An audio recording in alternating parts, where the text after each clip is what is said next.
Doncs molt bon dia, ja tornem a ser aquí i avui no és un anunci de piscines d'Estoy con Toy ni és un anunci de Titan Lux, si bé he utilitzat aquestes pintures per pintar aquestes formes geomètriques. Segons vosaltres, quin color li escau més al cercle? Aquest o aquest? Per Kandinsky la solució era evident, com pels de la piscina, el blau.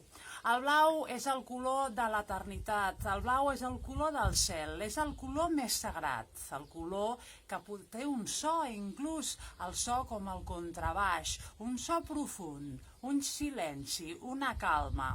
En canvi, per exemple, per Kandinsky, el groc és l'expressió fulgurant de l'esperit, és una cosa que es mou, és el to de les trompetes, dels instruments de vent, i li correspon el triangle que per Kandinsky va endavant i va cap amunt.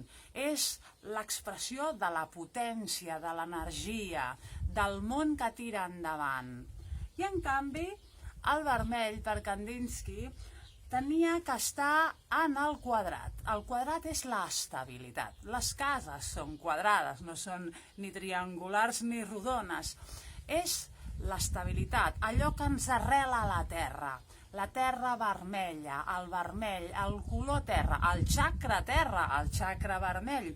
Tot tenia una profunda correspondència que Kandinsky sabia molt bé perquè havia també estudiat molt tot el que és la filosofia i la antroposofia que provenien d'arrels índies.